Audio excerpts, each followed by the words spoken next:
We are not healthy. What do I mean by we are not healthy? I'm not talking about one's personal nor physical health. Rather, it's our economic health. Who am I talking about? Well, I'm talking about Lebanon. A report on June 2020, DW News stated in an article that Lebanon is the third most indebted country in the world. As an American Lebanese living in Lebanon, it hurts me that we have stumbled down this far. The ruling politicians have made crucial decisions that has led to the eruption of wrongdoing. That is the economic crisis we are facing. Additionally, the ruling politicians have decided not to pay back their loans in dollar-denominated Eurobonds. This action automatically places the government in bankruptcy.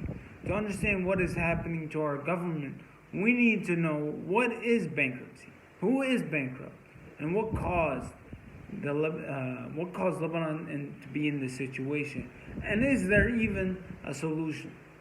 The definition of bankruptcy is the legal proceedings involving a person or a business that is unable to pay their outstanding debts. You can think of the Lebanese government as a business. When an individual claims bankruptcy, it is like that person or business is hitting the reset button. It shows that they could not handle the debt.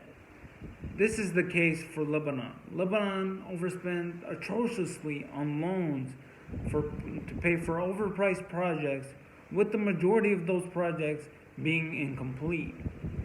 Then you can go, who is bankrupt? The government placed itself into a position where it had to claim bankruptcy. I began interviewing my local community to see their understanding of what is actually going on.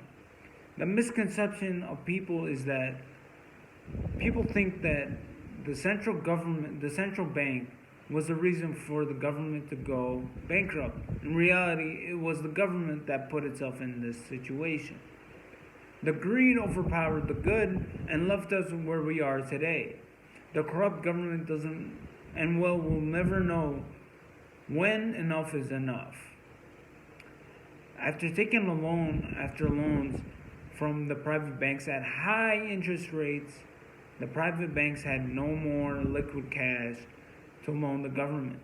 According to the Financial Times, in an article named "Bankrupt Lebanon Turns to IMF is Overdue," stated that former central bankers and economists called this current system a Ponzi scheme. This liquid cash that the private banks in Lebanon that were being loaned out to the government was in fact the people's money. To control the bleeding, the Salami, head of the central bank in Lebanon, had to implement drastic measures of capital control.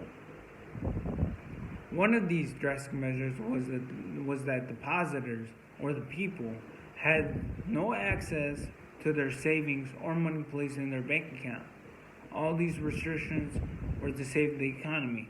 However, as shown, no progress is in sight.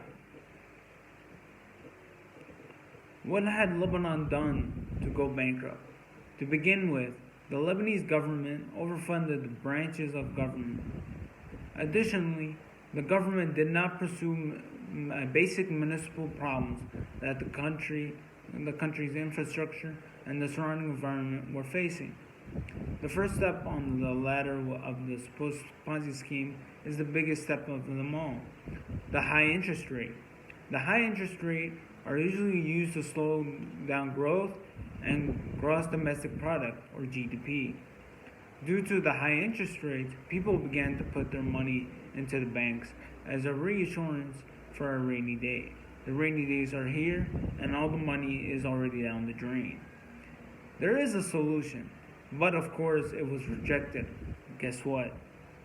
Now it's their only solution. It's their only option. The International Monetary Fund, or IMF, and the World Bank have reached out to help the Lebanese government. Unfortunately, They do not have the slightest trust in the Lebanese government. Since they are corrupt, the World Bank knows that they will mismanage the money. Therefore, a set of requirements was issued if the Lebanese government is willing to cooperate. This is where we have reached an obstacle. The requirements set by the IMF and the World Bank would have the ruling politicians lose power over major branches in the country. In essence, the catastrophe we call an economy is under harsh stress and it must be freed. The bankruptcy has woken up the people, and it's now crucial for us to demand our rights and money back, as the solution is in the palm of our hands.